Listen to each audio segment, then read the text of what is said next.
hope you enjoy this past performance. Past performances on the Rock and Roll Chicago podcast. Enjoy. Rock and roll Chicago. Rock and roll Chicago, my hometown. Well, I was born in the city, gonna rock the city, Chicago. Chicago rock and rollers are the best you're ever around. This is Paul Martin And Ray the Roadie for the Rock and Roll Chicago podcast. How you doing today, Ray? I'm doing good. I'm heading down south to sunny Florida. You are? Well, no, not really. Telephonically, maybe. Oh, I see. Who we interviewing today? Today we have Mark Dawson. And he's in Florida. Yeah, he is. in See, Florida. I told you we're going to Florida. Yeah, it's on the budget. It is on the budget.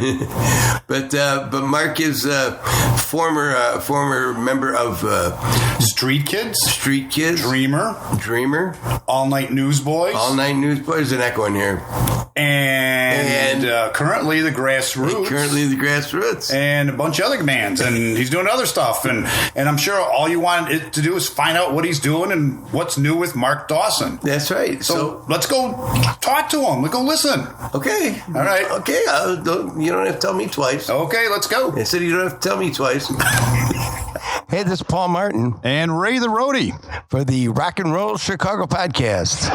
joining us today in our studio in beautiful downtown Joliet, Illinois, actually via phone, bag phone. I think it's a bag phone he's using. It's Chicago's very own Mark Dawson. How you doing, Mark? Hey, I'm doing great, guys. How are you? And it's not just a bag phone, okay? This is a singular bag phone. I'm back on the Singular network. Nice. You're probably the only singular person out there then. That's why you're getting a signal. There you go. I had an old bag phone, and my wife yelled at me. She thought I was talking about her. Oh, but no. Oh, hello. Hey, guys, I appreciate you inviting me on the show. Thank you very much. Oh, thanks for joining us. We really appreciate it. So, let's get right to it. Let's what's the start of Mark Dawson? Where did it all begin? Oh boy, I started. Well, I was born in Chicago. By the time I was about 12, we went out to moved to Berwyn, Illinois. If you remember Berwyn. Yes, sir. Of course, you remember because you live by. I don't see it much, but that's kind of when I started playing guitar at about probably 12 or 13.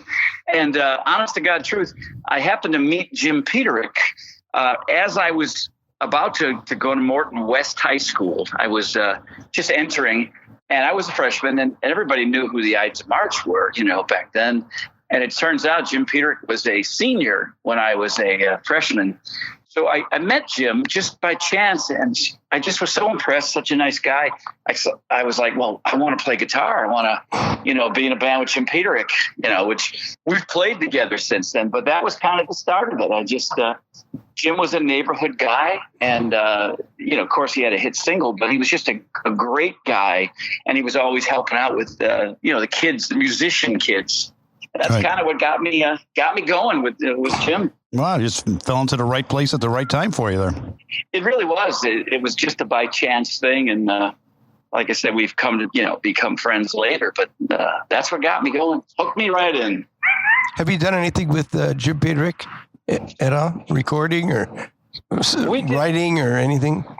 We did some songwriting. Well, I had moved away from Chicago area early '90, but it was probably around 88 or so. And Jim and I did some songwriting together. Actually, one of the tunes ended up on, I think it was my first CD. It's so long ago I forget. Yeah. But we actually wrote a few things, and Jim had me actually sing some demos he was doing for, I think it was Group Europe at the time. He thought my voice fit that, so... after I moved, though, we run into each other once in a while, and that's really about it now. Just a hey, hello, how are you kind of thing. What was your first group that you started or you played in? Well, really, the first group wasn't until high school. It was a group called Mile High, And it was kind of funny the way I wasn't really looking for a group. I had learned a few guitar chords.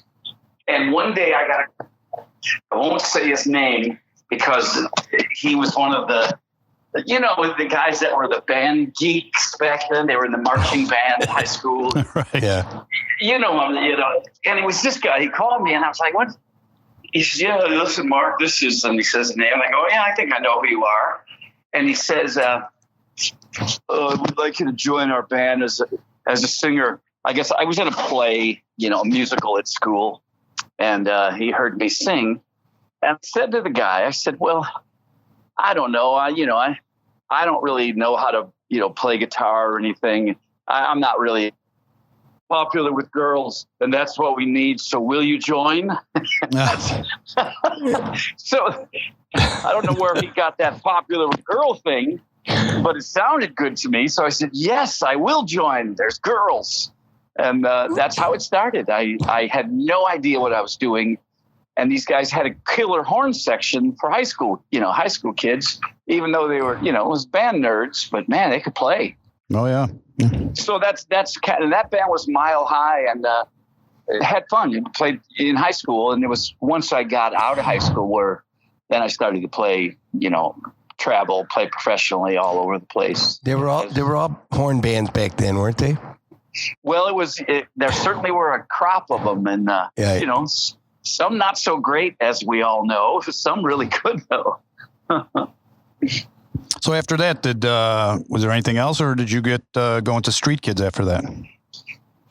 There was a couple of. I did play with a few local groups. It wasn't so much local as they were playing mostly Holiday Inn type shows all over Illinois, Iowa, Missouri. We would go up to Wisconsin. There was a band called.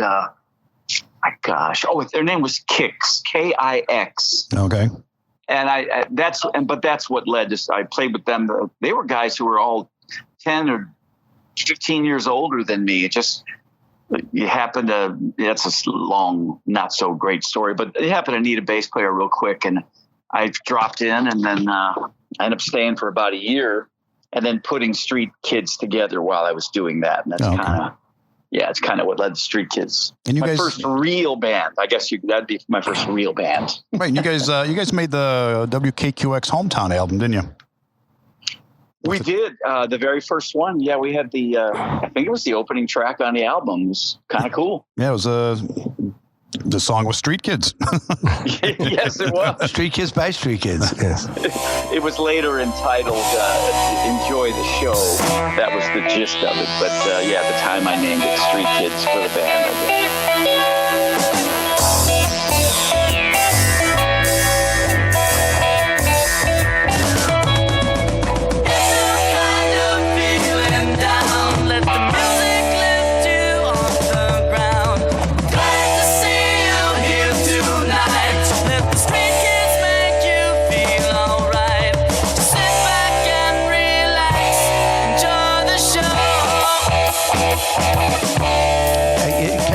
Styx influence to me. That's what I've been told. Of course, at that time, what else? I mean, Styx was going big. That was the arena band sound, and we did maybe steal one of Dennis's synthesizer licks or two, maybe. Yeah, didn't we all? Yes. That's what you were hearing at the time, so that stuck to you. So that's right. Yeah, it was there. It was readily available. So how long was Street Kids together? Probably was only about 3 years, maybe a little more. We sort of crashed at the end, and which was too bad because the band was a good band, and personalities clash, things happen, right? And then I just sort of segued right into Dreamer, which we had for about another 5 years or so. Actually, with you guys might know Scott May. Yep, sure. Yeah, Scott and I played together. We known each other since about 1970, and that was our first. We played together briefly, but the first band that played out anywhere. was that one. We kind of segued into Dreamer, and then that was a fun band. That was lasted a little while. Scott now coincidentally plays and works with Jim Peterick. Yeah, keyboard player for like 25 years with the Ides of March now. Right. So it's funny how things come full circle, isn't it? Yeah, and Scott and I have done some recording as well since, like all this has come back around again. We've actually sort of Scott and I, and Scott would be the first to admit it, we used to be tooth and nail at each other. And it was mostly over creative things. And we look back now, we go, man, we were these 20-year-old punks who thought we knew everything. And then we'd argue with each other. He would write a lot of music. I would write a lot of music. And we would try to bring them together. We would just fight. And yeah. And it's funny, all these years later, Scott and I have been doing things since about 2010 now. We've been doing various things. And we'll present an idea to one another, and the other guy will just say, "Yeah, that sounds good. Let's go with it." Not like before, where we'd ready to throw down. I don't like that idea. No more bickering, huh? Oh, it's a whole different thing. It's much easier this way too. Much easier. Well, I think as we all get older, we get a little more mellower. Would you say? There is no doubt. Those little things that I used to think were so important, that I don't even know what they are anymore. They're not important. So tell us a little bit about Dreamer. And did you and Scat do most of the writing, or? You did some Cappy tunes as well, right? Oh yeah, we just when we played. You got to play the full club nights. Our drummer Rich Mahota was also an excellent songwriter. He didn't get out in front or anything. He sang a little bit, but he wrote some really nice songs. He wanted to be Billy Joel, and he really did write in that style. Sadly, he died he passed away about 15 years ago. Just like so many friends that you and I both have. That group lasted. Dreamer was a lot of fun. We had a contract with Epic Records. It was on the table. It was ours to. It was ours. We were set to sign it, and then we had an event that happened. We were signed to play an 18-date tour with Heart, and that was back when Heart was just really getting big. And the tour was to open at Poplar Creek. Wow. You guys remember Poplar Creek? Oh, sure. Back always. The actual date was August 23rd, 1982. And our equipment truck never, ever showed up for sound check. And we never played the show. And Epic Records took the contract right off the table. Oh, wow. Yeah, it goes a little deeper, but who was in charge of that? Who was in charge of the truck getting there? Yeah, he lost his job. I'm taking it. Well, I'll tell you, this is true, and this, those mystery shows you see on TV. This should have been one of them. So this guy, his first name was Chris. Chris was our road manager, and he was amazing. By the way, I mean back then. He was just a guy who got everything right, and you didn't have to worry about anything because Chris was on it. So this gig comes up, and Chris is on it. And all I know is this. Okay, so I didn't have to worry about it because Chris was our guy. I get a call about 3:00 in the afternoon. Back then there were no cell phones, so it was at my apartment. And the guy backstage says, "If we don't get your gear by 5, the group can't go on." And this was a Saturday. It was too late to rent anything. So it turns out, and we don't know all the details, and I'll never know them. This guy just didn't show up. I got a phone call. So we didn't play that night. Everything fell apart. Got a phone call at about 3:00 in the morning from the Downers Grove Police Department. My truck, which was in my name with all the gear in it, was abandoned in a field near their high school.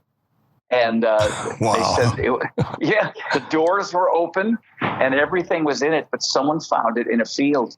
And this guy, Chris, never saw him again, went to his apartment, and it was empty, cleaned out, empty. So we don't know what happened. never found out. Truck abandoned, his apartment empty, never saw him, and we never played. But your equipment was still on the truck. Yeah, the back doors were open and everything was there. Can you imagine that? Unbelievable. Yeah. Wow. I mean, you're talking amps, keyboards, drums, every bit of it was guitars. All of it was there. Jeez. That was lucky, that part. Yeah, it really was. Yeah. We thought would never see any of that stuff again is what we thought. But there it was, 3:00 in the morning.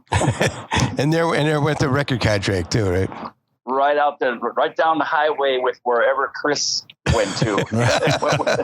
Yeah. So on radio, the song that you had that one on the Loop album. Oh yeah, that was yeah. And Rich Mahota wrote that one. Our drummer wrote that tune. Okay. Tune. Now, did you sing that? I sang.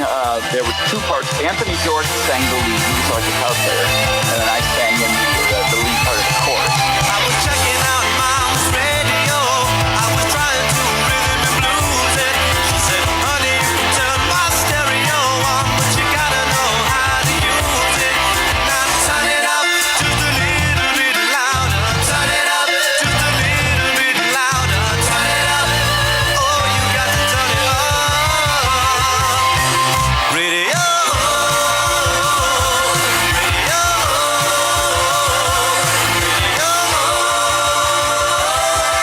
So that one kind of sounds Elvis Costello-ish to me, you know. It's got a, yeah. I don't know why. That's what I listened to it earlier today, and that was my first impression.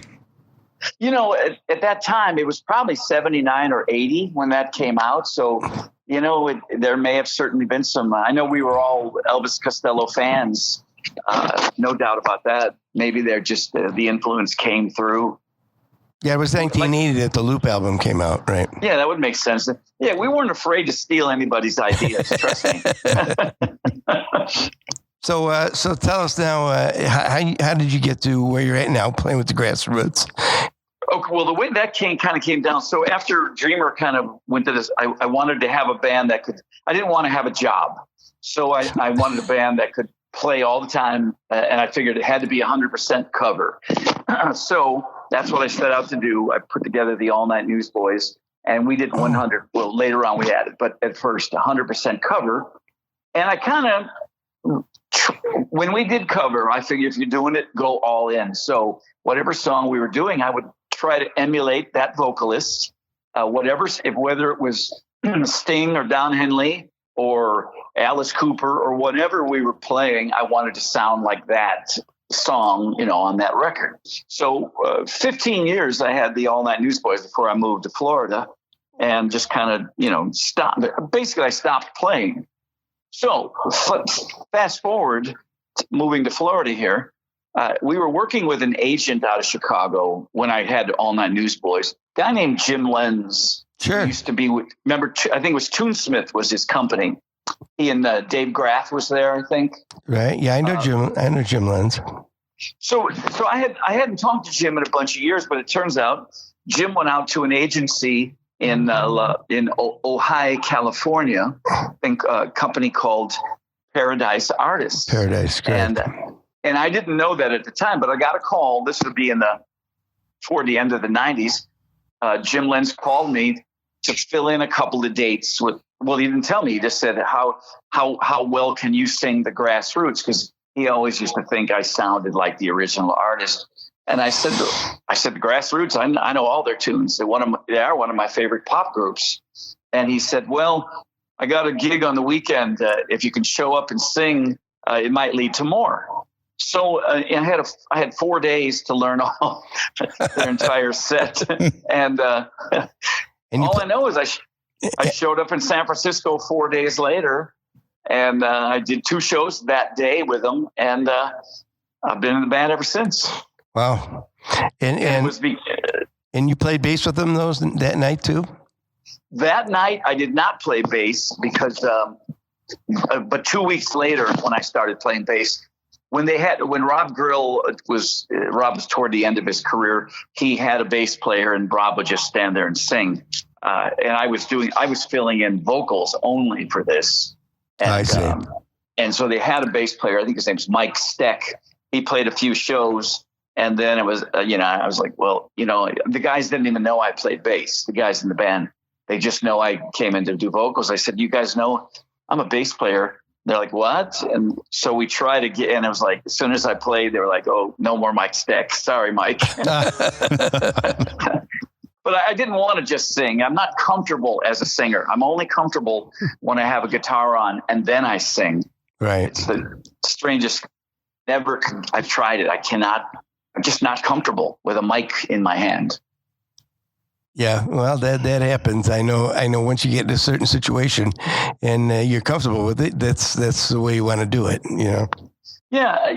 Plus, I get to, I'm not as skinny as I used to be, so I can hide behind the bass a little bit. Yeah, we all have that problem, I think. So. So tell us a little bit about some of your solo work. You've got a few CDs out there. I do the solo stuff that I do. So especially, since joining the Grassroots, I do things that are just different. I don't follow any kind of Grassroots formula. It's nothing. The Grassroots do not record new music, just to be very clear. You won't find anything ever new from the Grassroots. We only do the hit songs. Right. As far as mine, I don't know if it's called what you'd call it, singer-songwriter stuff, but I don't really follow a formula other than I'm very much a pop music fan, verse, chorus, bridge type stuff. Right. It's pop songs with catchy melodies. That's all I try to do.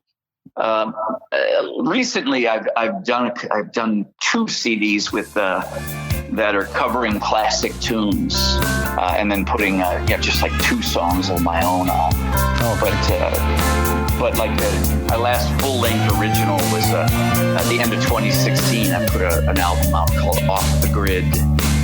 Another tank of gas and I'm back on the road, looking for a town that nobody knows. Take a left, right, turn around, anything goes. It's gonna be another one of those days. There's got to be a place, there's got to be a time. I'll never look behind me. I just gotta get off the grid and grab what is mine. It's gonna be another one of those days. When the skies go dark and the train ain't rolling, I keep my head held high and my thoughts pure gold. And a little bit of love goes a long, long way, but for now, it's gonna be. And I really believe that's my best ever work, actually. I think it's even when I was a young, proficient stud. I thought this album was even better. But I love doing the cover songs because I just kind of remake them, reimagine them, and do them however I feel at that time. I kind of do that. It's been fun. Okay, so you're not performing those live or anything. That was just some things you recorded and put out there. Right. Well, when I do play solo shows. I do house concerts mostly. Oh, okay. Where I don't know if you guys have done any of those, but they're just fun, and they're somebody brings you to their home. You play for 35 or so people. It's so rewarding because it's silence. They sit there in silence.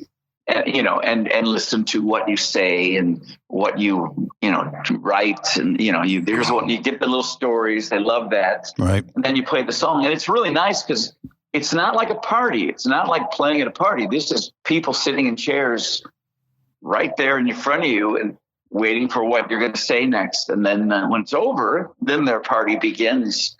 And I've been doing those for about the last 3.5 years or so. Okay. Do you play love acoustic? Doing those. Do you play acoustic guitar when you do that? Right. I just bring a Martin guitar and a tiny little PA. So in fact, I've done it. You don't even need a PA. It depends on the room, right. Playing in.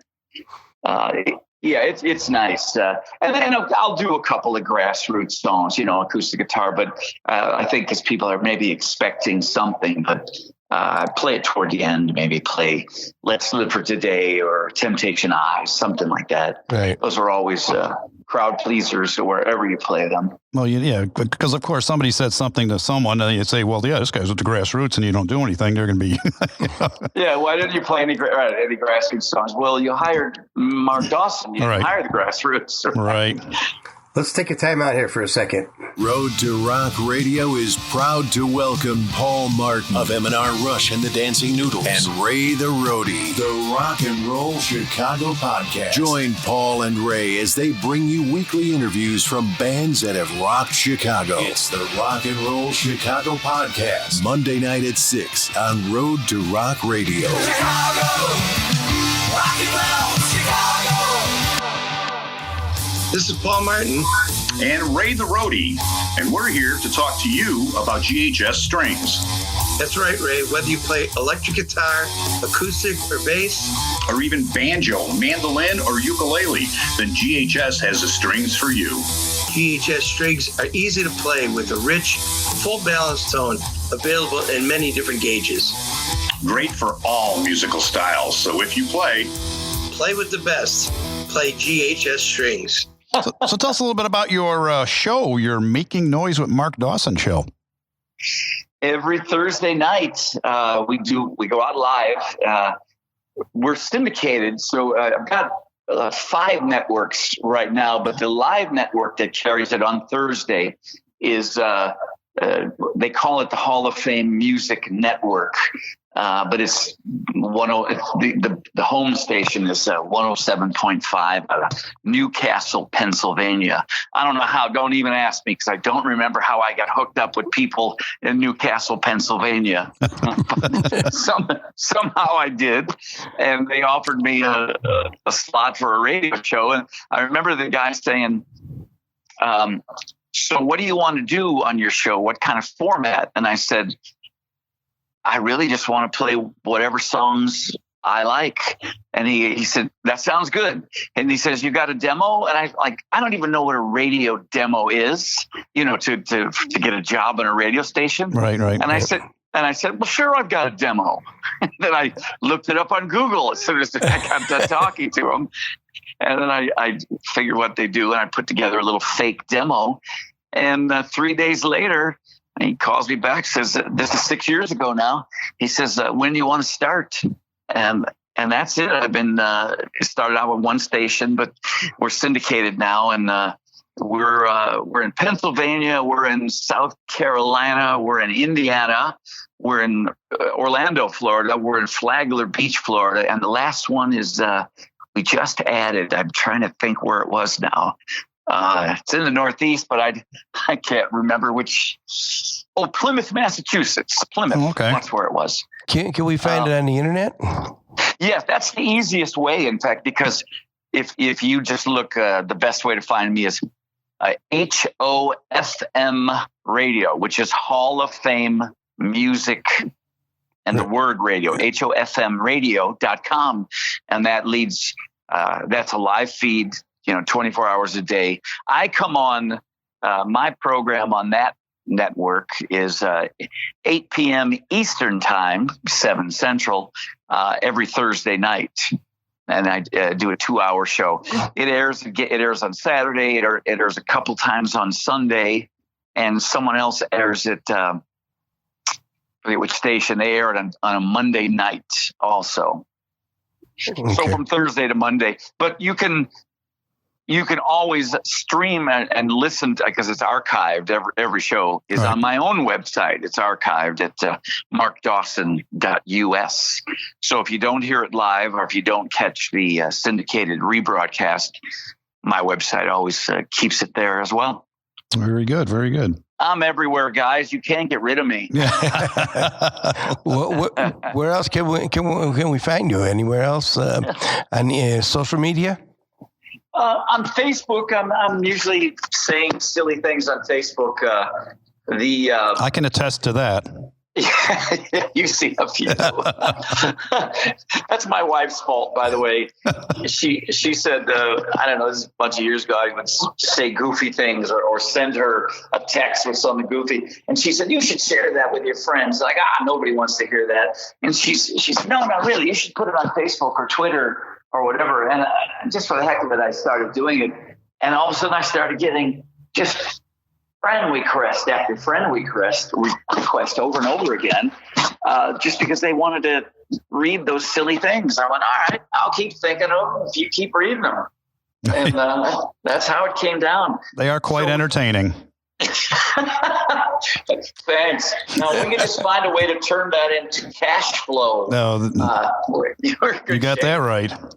And of course, people can find you on the Grassroots website and Facebook page. Right.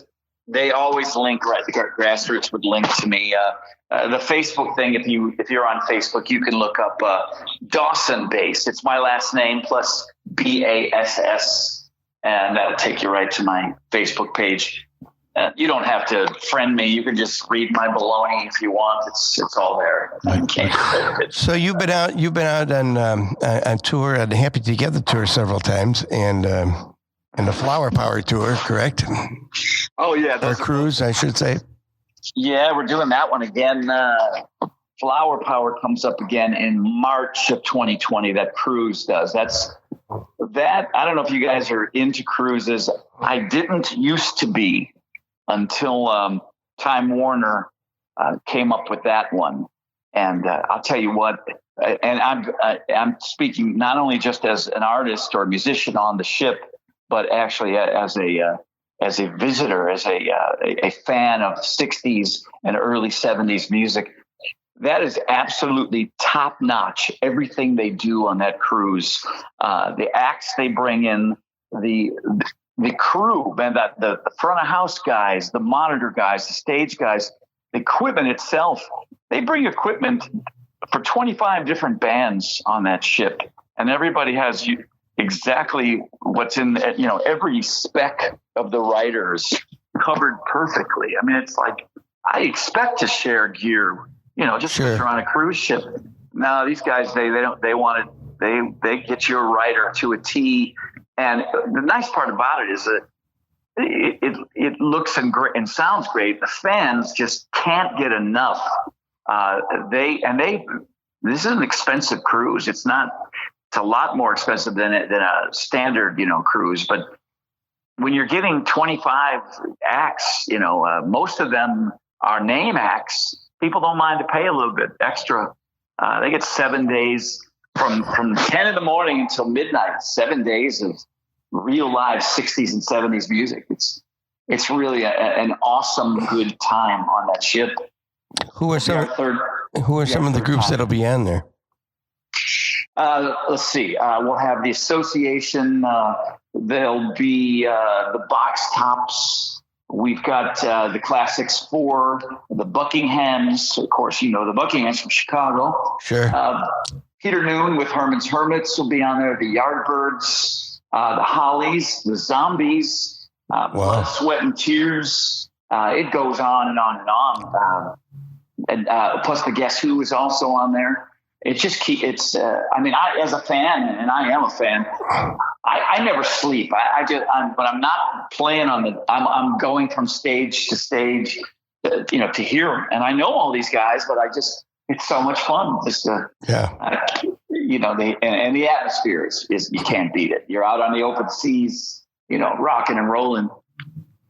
That's not a bad thing. That sounds awesome. Sounds very good. So you guys are keeping busy touring quite a bit, it seems like, of what I see on Facebook. Yeah, Grassroots, we have steadily increased over the last 10 years. Our shows we've been getting more and more. We're doing about 80 a year right now, about it.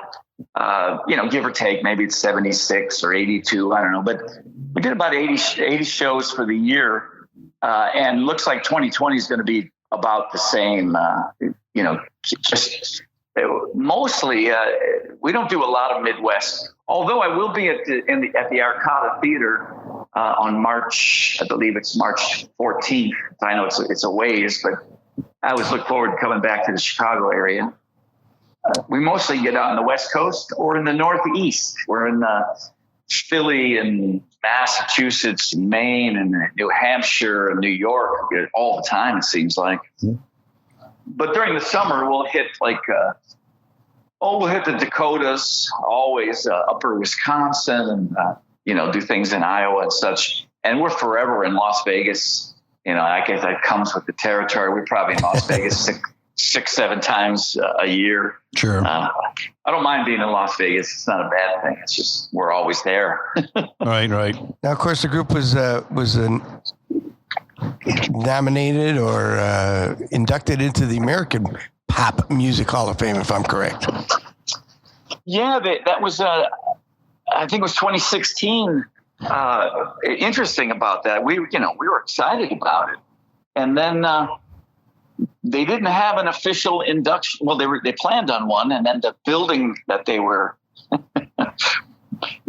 constructing, I guess it's in the hometown of Bobby Vinton. When they got everything in order, I guess it all fell through.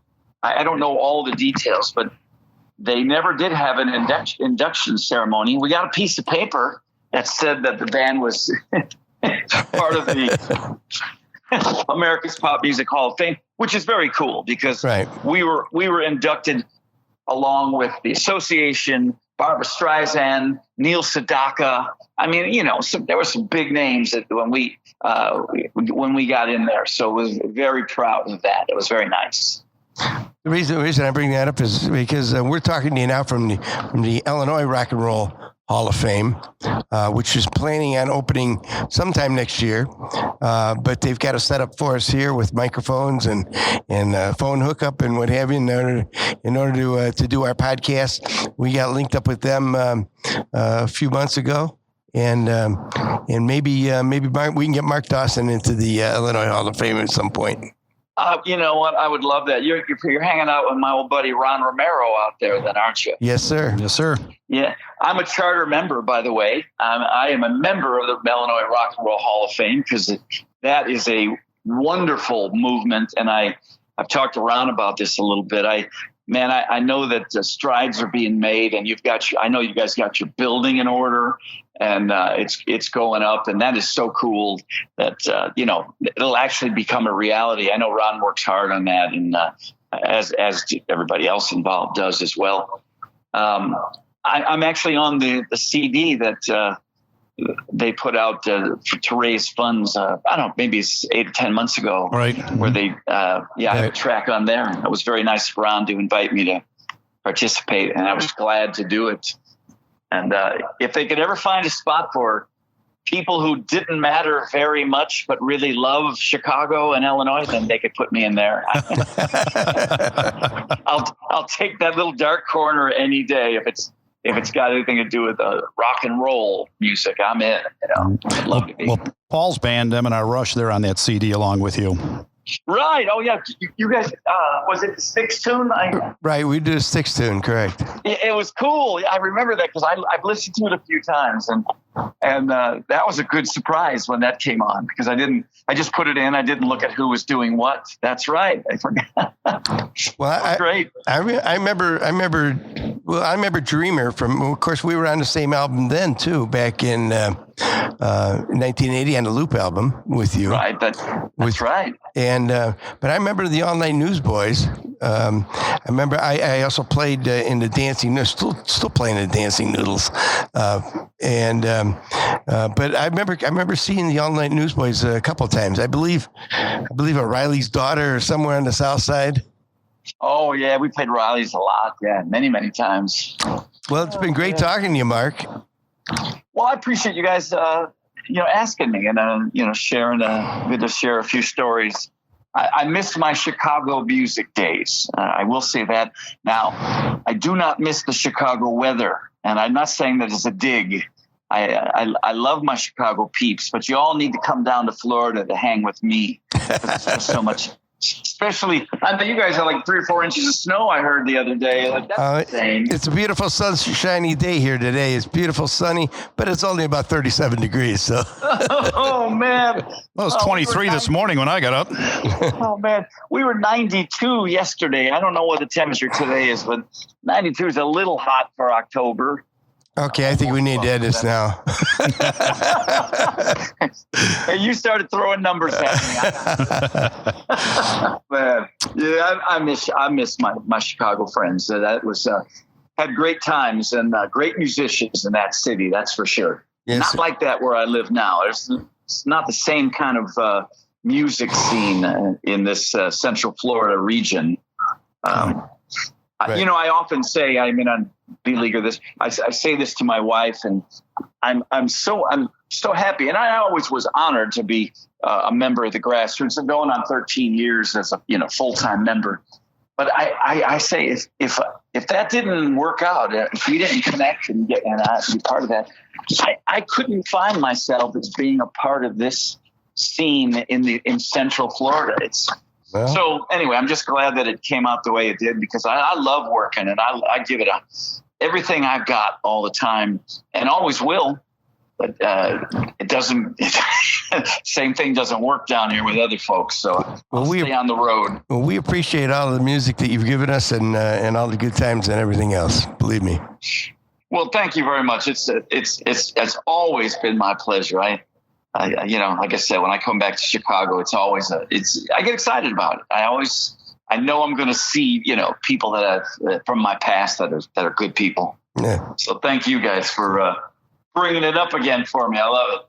No problem. All right. Well, thanks for taking the time out, and maybe we'll get a chance to see you up at the Arcada in March next year. And that would be cool. That'd be good. Yeah. Let's chat before then, and we'll make sure we make it happen. That's with Gary Puckett and the Union Gap that night. Oh, okay. They're great. Yeah. Thanks, guys. Really appreciate it. Hope to see you soon. All righty, Mark. Thanks. You guys be good. Thanks, man. Thanks. Bye. Bye.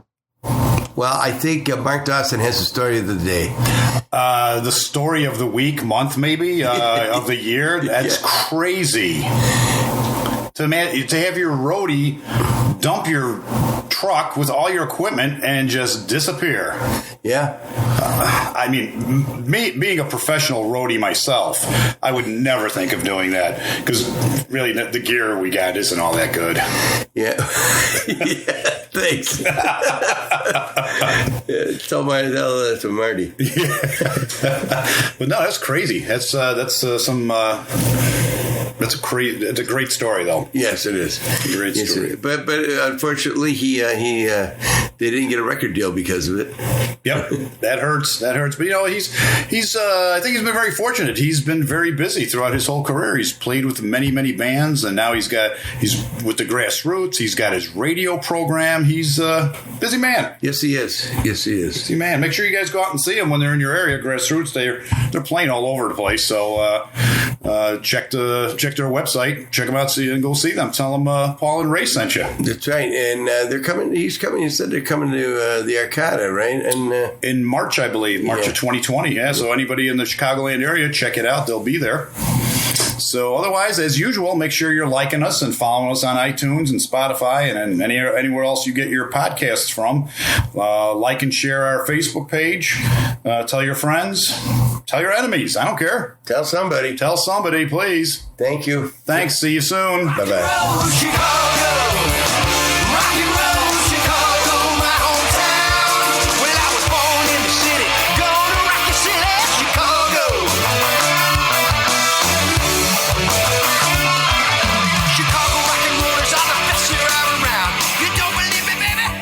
Rock and Roll Chicago podcast does not own the rights to any of the music that's played on this podcast. The music is used to promote the band or musicians that are interviewed.